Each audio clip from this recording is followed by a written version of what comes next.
Ethan Drake thought he was getting the deal of a lifetime. A decommissioned exploration vessel was up for auction and somehow he snagged it for dirt cheap. He didn't ask too many questions. Maybe it was just old junk, maybe the previous owner ran into bad luck.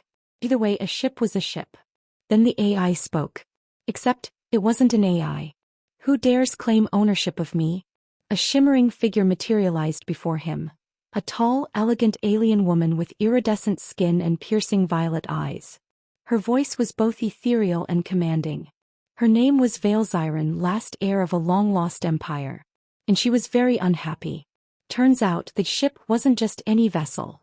It was a living bioship, genetically bonded to Valzari as its pilot and guardian. When her people were wiped out, she placed herself in the ship in stasis, hidden from those who sought to finish the job. No. Some clueless human had just bought her in an interstellar auction. But galactic law was strict. Ownership contracts in the Talthar exchange were binding. Ethan technically owned the ship. And by ancient tradition the ship was bound to its pilot. Which meant he was now technically married to an exiled alien princess. Now Ethan had a pissed-off alien bride, a mysterious bioship with secrets locked inside, and a target on his back, because whoever sold the ship knew exactly what they were doing. And they wanted Valzari dead. Ethan just wanted a spaceship. Instead he got a war, a wife, and maybe something more. Chapter 1. The Winning Bid. Garrick Nolan never intended to buy a spaceship. He barely even had the credits to afford a decent meal, let alone place a bid on a derelict interstellar craft. Yet here he was, staring at the notification blinking on his outdated datapad. Congratulations, Mr. Nolan. You are the proud owner of lot number 745, salvaged starship. Origin unknown. What the hell? He muttered, rubbing his bleary eyes. He had been half asleep when he placed that bid, thinking it was a joke. The online auction had been late at night, fueled by a little too much Corellian brandy and the weight of a life going nowhere. He scrolled through the auction details again, hoping he had misread something. Nope. There it was. A final bid of 1,500 credits, all of his remaining savings. He had won. With a groan, Garrick ran a hand through his unruly dark hair. I can't afford this crap. Too bad the Intergalactic Salvage Authority didn't do refunds. A few hours later, Garrick found himself at Docking Station 12 on Helios Prime, a fringe trading post on the edge of lawful space. The starport smelled of burnt fuel and desperation, filled with the usual assortment of scavengers, smugglers, and desperate dreamers trying to make a living off salvage tech. Lot number 745? He asked the portmaster, a grizzled older man with an artificial eye that scanned him up and down. Docking Bay Seek 27. You got real lucky, kid. That ship's a beauty if a little unconventional. Unconventional? That didn't sound promising. Garrick made his way through the maze of docking bays until he reached Seek 27. The ship was bigger than he expected, sleek, black, and strangely elegant for something that had been labeled salvaged. The hull gleamed under the dim bay lights, looking suspiciously intact. This can't be right, he muttered, checking his datapad again. He stepped closer and ran a hand along the cool metal of the entrance hatch. With a soft hiss, the door slid open. That's when he saw her. A woman stood inside the dimly lit interior, her golden skin shimmering faintly under the ship's soft lights. She was tall and statuesque, with flowing silver hair cascading down her back and piercing violet eyes that locked onto him. Her form-fitting jumpsuit bore no insignia, and her posture was both regal and wary. Who are you? She demanded, her voice a lyrical melodic sound. Garrick swallowed. I think I just bought this ship. Her eyes narrowed. Impossible. This ship is not for sale. He held up his datapad helplessly. Tell that to the auction house. She stared at him for a long moment, then tilted her head. Then I suppose that means you just bought me too. Chapter 2. The Unexpected Passenger. The words hung between them, heavy with implications Garrick wasn't ready to process. Hold on, that's not, he started, but the woman had already turned and was pacing the interior of the ship, her arms crossed over her chest. If the Salvage Authority sold this vessel, they did so without understanding what they were dealing with, she said, her tone more contemplative than angry. This ship is not ordinary. Garrick looked around. Now that she mentioned it, the interior seemed far too pristine for something salvaged. The control panels glowed with soft, unfamiliar symbols, and the air smelled faintly of something floral, rather than the usual stale mechanical scent of old ships. Okay, let's start with the basics, he said, running a hand through his hair again. Who are you? And why are you on this ship? The woman regarded him for a moment before sighing. My name is Celera. I am the guardian of this vessel. Guardian? Like a pilot? Like its heart, she corrected cryptically. This ship, the Elithian Pearl, is bonded to me. It cannot function without my presence. Garrick frowned. So you're saying this ship needs you to run? Correct. And I just bought it. Correct. He exhaled sharply. So what does that mean exactly? Solara's violet eyes met his, unreadable. It means that by intergalactic salvage law, you are now my captain. Garrick's brain stalled. Wait, what? That's not how this works. I just wanted a ship, some junker I could fix up and maybe sell for a profit. I didn't sign up for whatever this is. Solara's lips quirked slightly, the hint of amusement in her otherwise regal expression. And yet here we are. Garrick rubbed his face. Okay, fine. There has to be a way to undo this. I'll just return the ship. Celera shook her head. That is not possible. The bond has been made. The ship will not respond to another now. It chose you.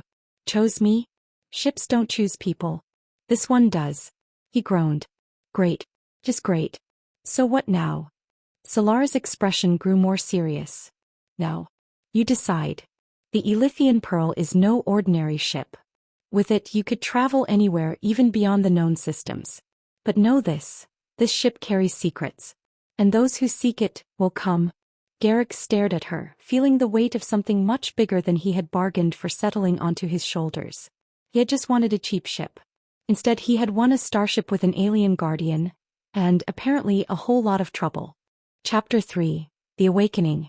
Jace Carter paced the dimly lit cargo bay of his newly acquired spaceship, trying to make sense of what had just happened. He had placed a bid on what he thought was a derelict star cruiser, but instead he found himself in possession of something, or rather someone, far more valuable. The capsule he had unlocked contained an alien woman, her silver-blue skin luminescent under the ship's emergency lighting. Her eyes flickered open, revealing irises that shimmered like liquid mercury. Jace took a cautious step forward, hands raised in a gesture of peace. Hey there, he said softly. Didn't mean to wake you up like this. The woman sat up abruptly, her long iridescent hair cascading over her shoulders. For a moment she stared at him in confusion, her gaze darting around the unfamiliar surroundings before settling back on Jace. Then her body tensed and she spoke in a language he couldn't understand, sharp, musical tones that echoed off the metal walls. Jace activated his universal translator, a small device embedded in his wrist communicator. A moment later her words filtered through in a heavily accented voice.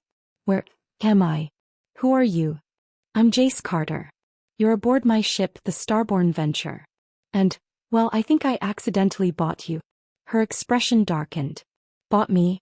I am not for sale. Jace rubbed the back of his neck. Yeah, I figured that out pretty quickly. Look, I didn't know what I was bidding on. I just thought I was getting a ship. No one mentioned a stowaway. She studied him carefully, then exhaled sharply, her shoulders relaxing a fraction. My name is Erin Vel, she said at last. I am the last of my kind. This ship was my sanctuary. Last of your kind? Jace asked, his curiosity piqued. Erin's gaze dropped to her hands. The Zypherians destroyed my homeworld, Valzari Prime. I was placed in stasis to ensure my survival. That was... She hesitated. I do not know how long ago. Jace felt a pang of sympathy. He might not know much about intergalactic politics, but he had heard of the Zypherians, a brutal empire known for conquering and erasing civilizations. I'm sorry, he said. I swear I had no idea. If you want, I'll help you figure out what happened and how long you've been out. Erin nodded slowly. For now, I will accept your help. But understand this, Jace Carter. If you betray me, I will not hesitate to end you. Jace chuckled. Fair enough. Let's start by getting you settled. Chapter 4. The Hunt Begins. With Erin now awake and aboard, Jace had a feeling that his life had just taken a turn into deep space chaos. First things first, he needed to find out just how much trouble he had signed up for. Jace led Erin to the ship's control deck. The console hummed softly as he activated the ship's database. Let's run a star map scan. That should tell us where we are and how long you've been in stasis. Aaron watched intently as the screen flickered to life. The scan results came back quickly and Jace whistled low. Damn. You've been out for almost 70 years. Aaron's breath hitched and she took a step back. 70, people. Jace placed a reassuring hand on her shoulder. We'll find out what happened. I promise. Before Aaron could respond, an alarm blared across the ship. Jace swiveled to the control panel, his heart pounding. Incoming vessel. And they're hailing us. Aaron stiffened. Cypherians. Jace clenched his jaw. Looks like they're already on our trail. Aaron took a step forward. Do not answer them. They will track our communications. We need to evade. Jace didn't need to be told twice. He activated the ship's thrusters, throwing them into a sharp maneuver away from the incoming ship. Hang on. This might get rough. The ship shuddered as energy blasts grazed their shields. Jace gritted his teeth and activated the warp drive, sending them hurtling into hyperspace just as another volley of fire streaked toward them. As the stars blurred past the viewport, Jace let out a breath. Well, that was close. Aaron turned to him, her expression unreadable. This was only the beginning. The Zypherians will not stop until they have me. Jace smirked. Then they're in for one hell of a chase. Chapter 5. The Alien's Secret. Ethan Drake leaned against the cold metal walls of the ship, arms crossed as he eyed the woman before him. Zyra stood rigid, her violet eyes blazing with indignation, her delicate but strong features set in a stubborn glare. The air between them crackled with unspoken tension. I'm not cargo, she hissed, stepping forward. I am Zyra of the Valyrii. This ship is my home and you have no claim over it. Ethan sighed, rubbing a hand over his face. Lady, I didn't come here to buy a person. I thought I was getting an old wreck, not a spaceship with a built-in tenant. Then return what is not yours, she shot back, arms folded tightly over her chest. Not that simple, Ethan muttered. Intergalactic laws say the ship and everything inside it belong to me. But listen, I'm not looking to make you a prisoner. Zyra's gaze flickered with skepticism. The tension in her posture remained, but there was a hint of consideration in her eyes. Before either could say more, the ship rumbled beneath them. The soft hum of idle systems shifted to a deep, pulsing vibration. Ethan stiffened. What the hell is happening? Zyra's eyes widened in shock. The ship, it's responding to me. A sudden force threw Ethan against the wall as the ship surged to life. The control panels flared with unfamiliar symbols, and a mechanical voice echoed through the chamber. Course recalibrating. Destination locked. Initiating launch. Ethan scrambled to his feet, heart pounding. Where the hell are we going? Zyra's expression turned grim. I don't know. The ship is choosing for us. The ship jolted, engines roaring as it shot into hyperspace, leaving behind the dusty auction yard and any hope Ethan had of keeping things simple. Hours passed in tense silence. Ethan paced the control room while Zyra studied the ship's readouts, her fingers flying over the glowing panels. He watched her work, noting the way her body moved with practiced ease. She belonged here. This ship, Ethan finally said, it's more than just metal and circuits, isn't it? Zyra glanced at him. It is a living vessel bioengineered by my people. It bonds with its pilot. It shouldn't have responded to you at all. Ethan exhaled sharply. Great. So why did it just hijack us into deep space? Zyra hesitated. It fears for my safety. Which means someone is coming.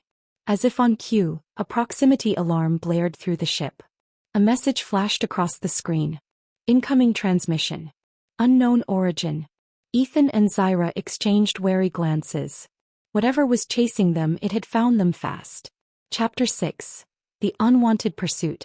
We have to run, Ethan said instantly, his instincts kicking in. If they tracked us this fast, they're not here to chat. Zyra shook her head. This is my ship. I will not flee. Ethan threw up his hands. Oh sure.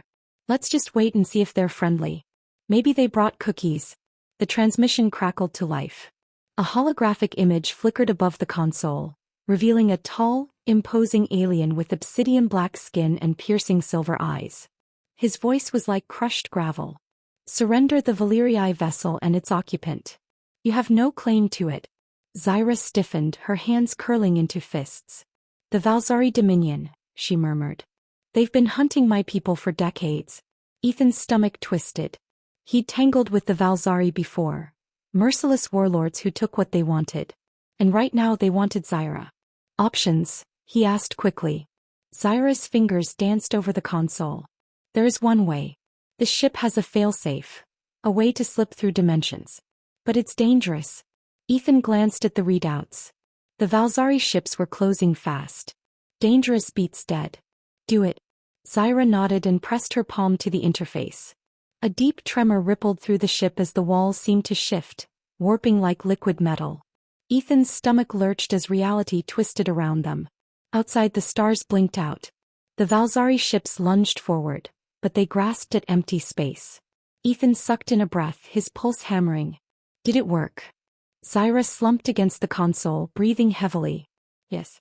But we're somewhere unknown. Ethan peered at the monitors. An uncharted planet loomed ahead, swirling with violet clouds and jagged mountain peaks. He exhaled a curse. Well, that's just great.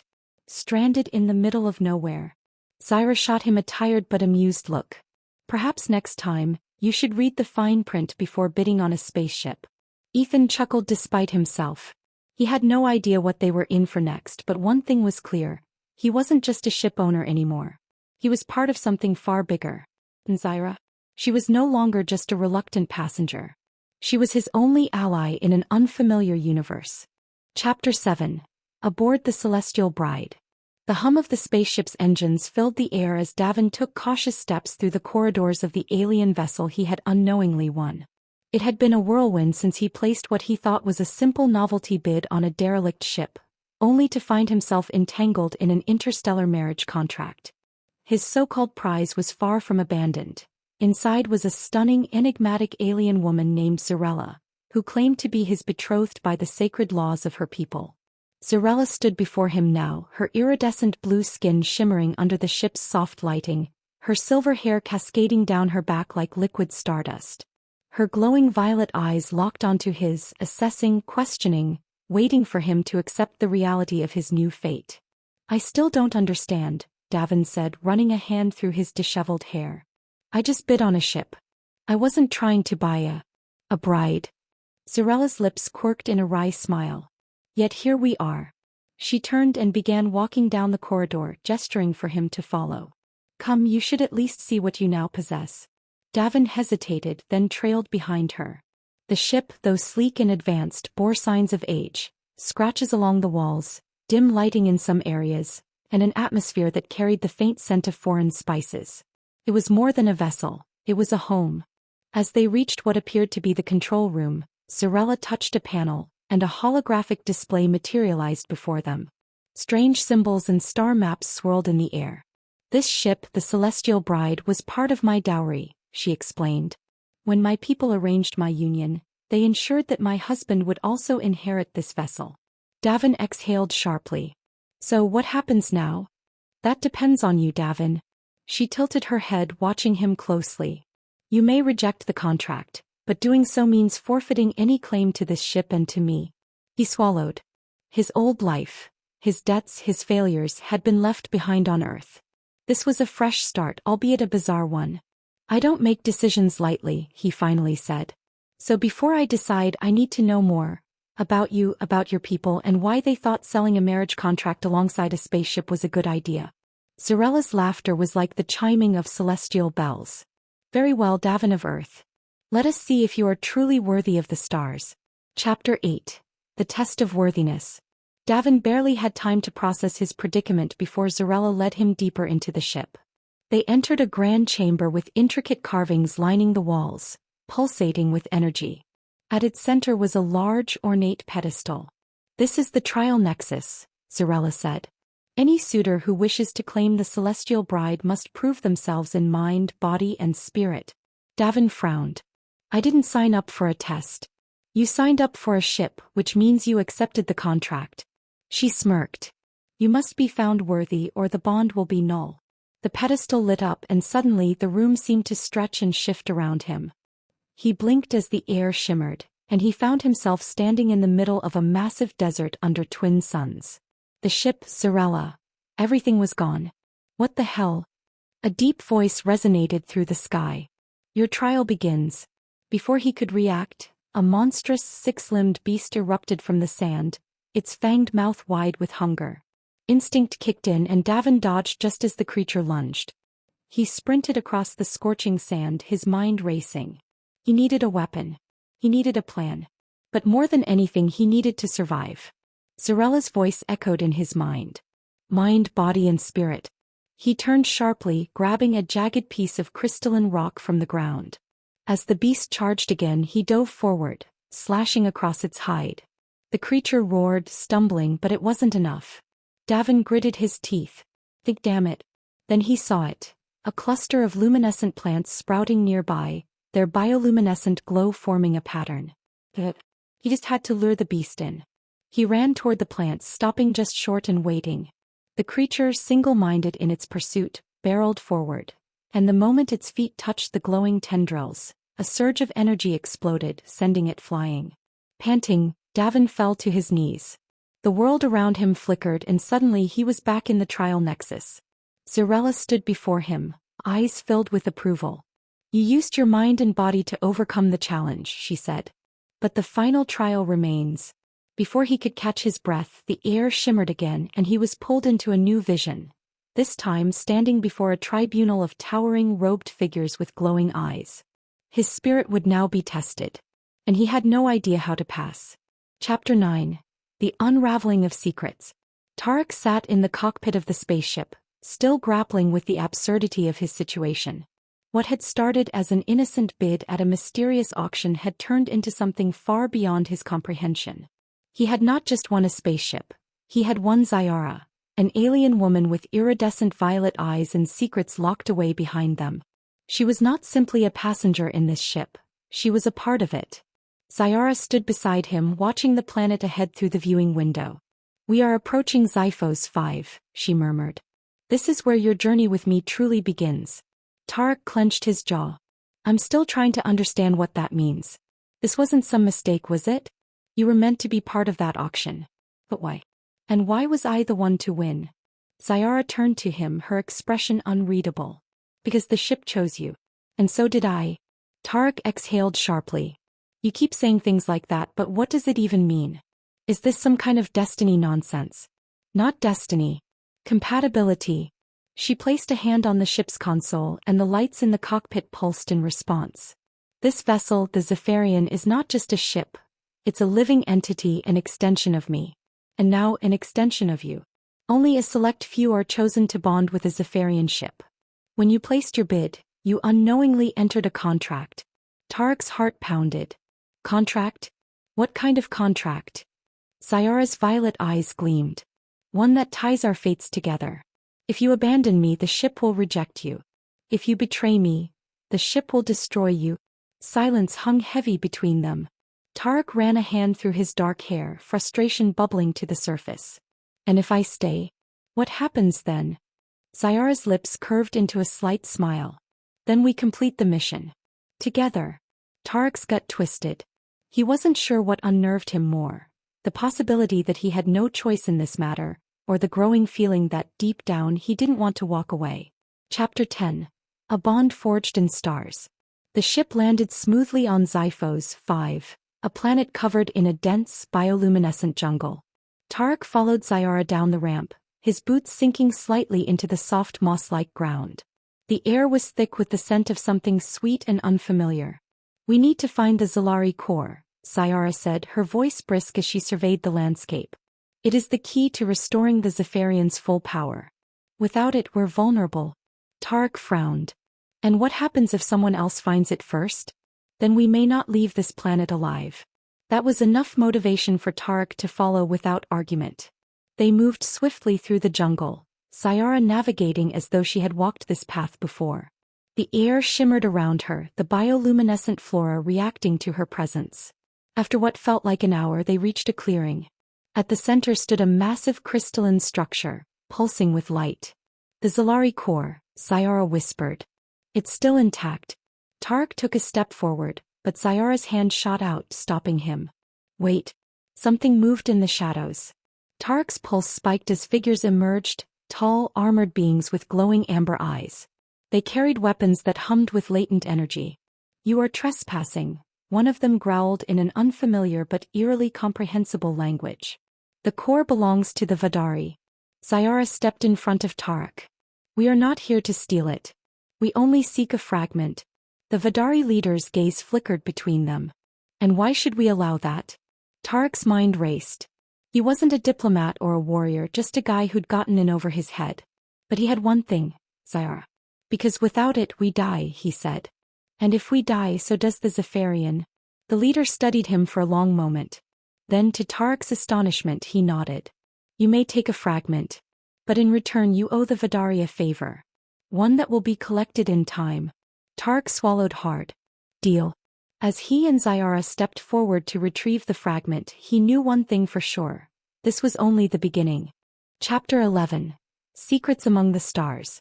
Jace sat in the dim glow of the spaceship's control room, his fingers tracing the sleek metallic surface of the console. Across from him, Zyra, the alien woman he had unintentionally won in the auction, studied the holographic map of the surrounding star systems. Her silver-blue skin shimmered under the artificial light, and her glowing violet eyes flickered with concern. "We need to move," she said. "Now." Jace frowned. "Why? You're acting like we're being chased." Zyra turned to him, her expression serious. "Because we are." Jace's stomach dropped. "By who?" Zyra waved a hand over the console, bringing up a series of red blips on the screen. "The Threxian Syndicate. The ones who originally owned this ship. They know it's missing and they've tracked us. If we don't act fast, we'll be intercepted." Jace clenched his fists. He had never meant to steal anything. He had only placed a bid on what he thought was an old junker of a spaceship. He never expected to find Zyra inside, let alone become entangled in some intergalactic chase. "What do we do?" he asked. Zyra moved quickly, pressing a series of glowing glyphs on the control panel.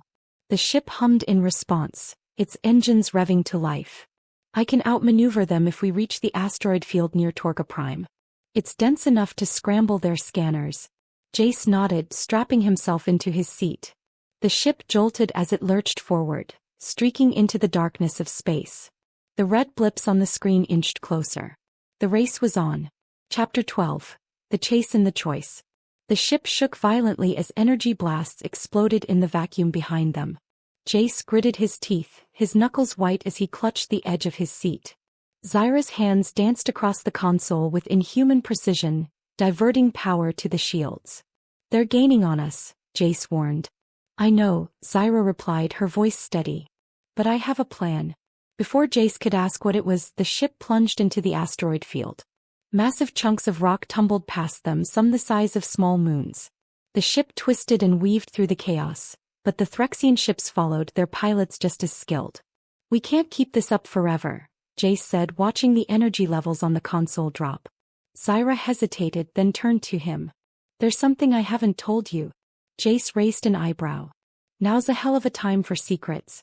Zyra took a breath. "This ship, it's not just a vessel. It's a vault. Inside, hidden deep in the core, is something the Threxians desperately want. A power source unlike anything else in the galaxy." Jace's mind reeled. "And you were planning to tell me this when?" "I had to be sure I could trust you." Her gaze met his, intense and unwavering. "Do you trust me, Jace?" A moment passed between them, charged with tension. Outside, the Threxian ships closed in, their weapons primed. Inside, Jace knew he had to decide. Follow Zyra's plan and risk everything, or abandon ship and save himself.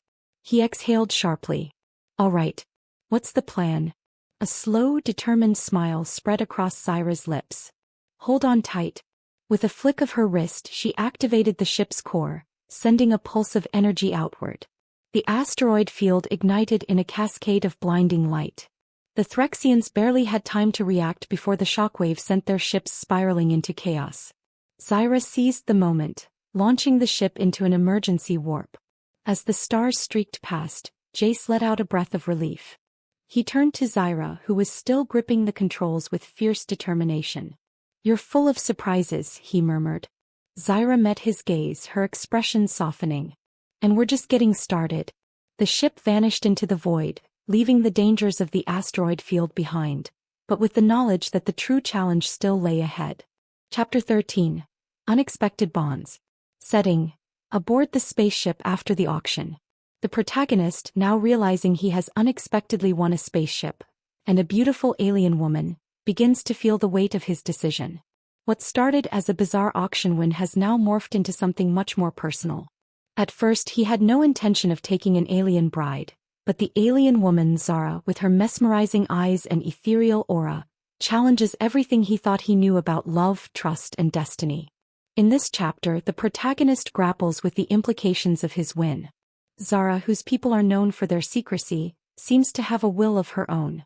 She is not only an alien but also a warrior of sorts, capable of powers that the protagonist cannot even comprehend.